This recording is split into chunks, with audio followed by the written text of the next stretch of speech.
Toujours dans la continuité des fonctions que nous allons voir aujourd'hui, en tant que data analyst que vous pouvez utiliser pour gagner du temps, mais aussi mieux nettoyer, analyser vos données pour avoir vraiment résultats beaucoup plus explicites et de fournir des informations qui aideront les gens à prendre des décisions éclairées.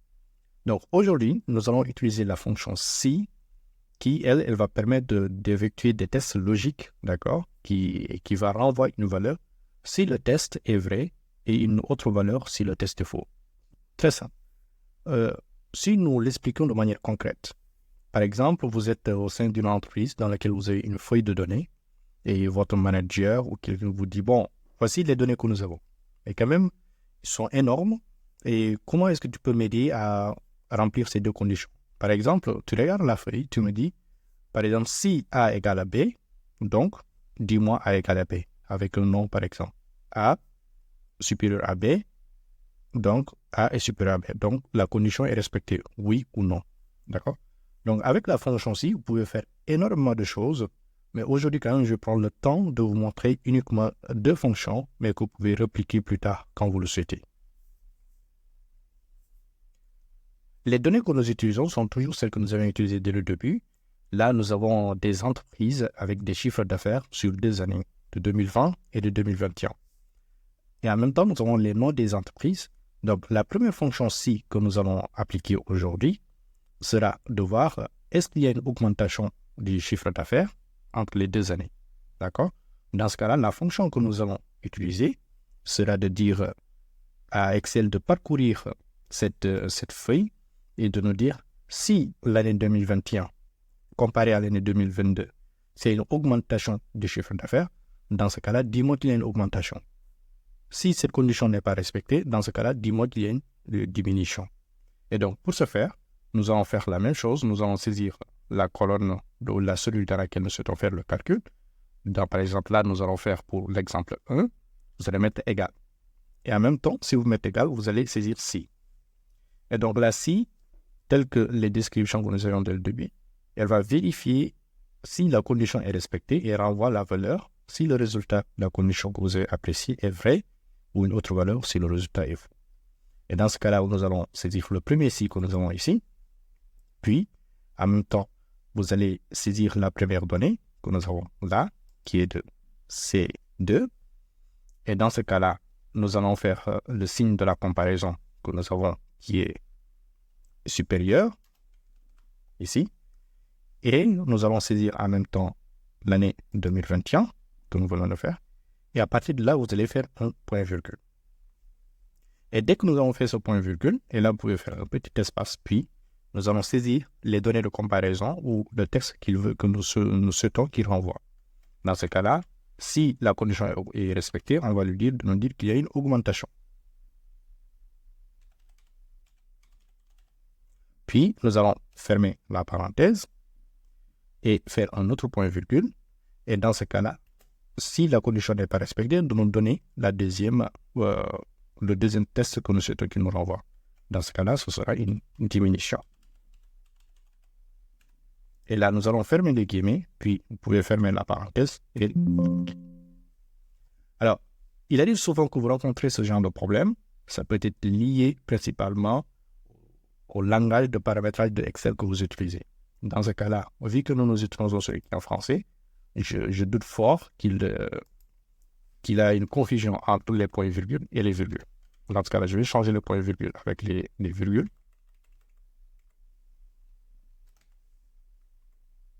Et mettez OK. Et donc là, il vient de nous donner le premier résultat en disant, pour le cas de Alpha Corp, la condition n'est pas respectée. Donc, il y a une diminution du chiffre d'affaires de 2020 comparé à 2021. Et donc, comme toujours, vous pouvez saisir ici maintenir pour glisser en bas ou faire double-clic qu'il va nous donner.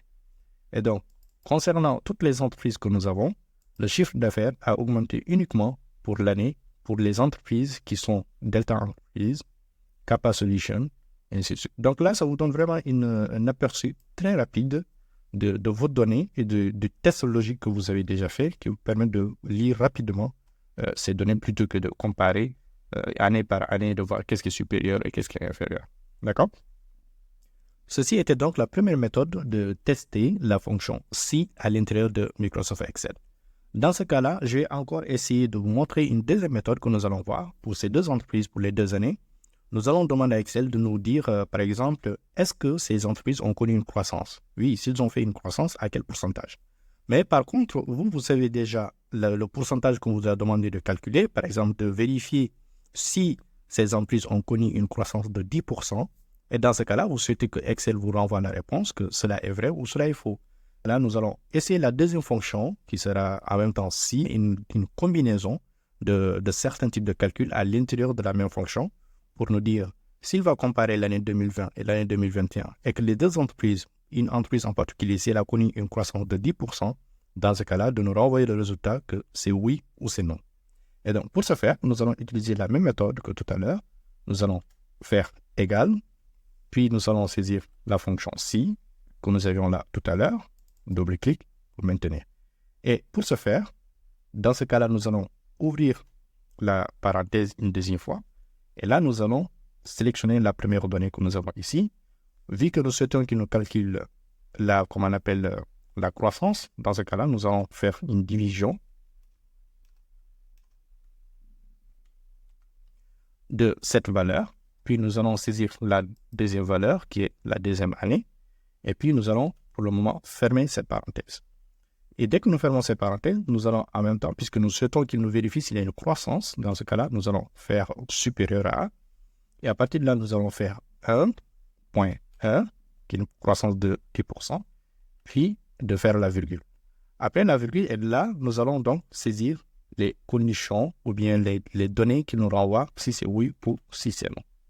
Nous allons ouvrir les guillemets pour saisir la première, puis faire OK, puis faire une virgule, et d'ouvrir encore la parenthèse, les guillemets, de mettre non, et de fermer en même temps. Dès que vous êtes satisfait ou que la condition est complète, là, nous allons fermer encore la parenthèse, puis faire OK.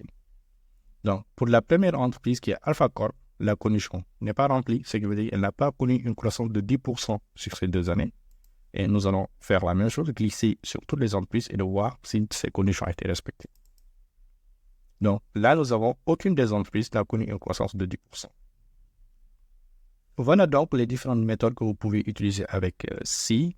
Donc, comme tout à l'heure, nous avons vu la méthode très simple que vous pouvez utiliser à travers vos données sans pour autant éviter des calculs, des modifications. La deuxième, nous avons rajouté une combinaison qui nous permet de vérifier si les entreprises ont connu une croissance de 10% que vous pouvez voir. Alors, je vais encore profiter pour vous montrer une deuxième astuce à l'intérieur d'Excel qui vous permettra de voir rapidement, de faciliter la lisibilité en différenciant les données. Et pour cela, je vais remplir ou de rajouter une condition de dire si cette condition est respectée, dans ce cas-là, change d'une autre couleur. Et dans ce cas-là, nous allons saisir pour sélectionner la première colonne que nous avons avec l'exemple 1, puis nous pouvons faire mise en forme conditionnelle, et autre couleur qui va faciliter la lisibilité concernant, c'est-à-dire si la condition est remplie ou pas. Donc, de manière visuelle, quand même, c'est beaucoup plus rapide. Donc, mise en forme sur surveillance des cellules, et là, nous allons mettre contient. Et à partir de là, vous pouvez saisir ou sélectionner le type de représentation, et là, nous allons dire si la condition est respectée, dans ce cas-là, de remplir avec un texte vert foncé, d'accord? Et puis, à partir de là, vous pouvez donc sélectionner, par exemple, augmenter. Donc, avec si le texte contient augmentation, de le mettre en vert. Et donc, très rapidement, de manière visuelle, nous pouvons directement détecter pour les entreprises dans lesquelles le chiffre d'affaires a augmenté concernant les 2 années. Ce sera tout pour cette fonction avec si. Vous pouvez l'utiliser, de modifier avec d'autres combinaisons que vous le souhaitez. Donc, la limite dépend de vous.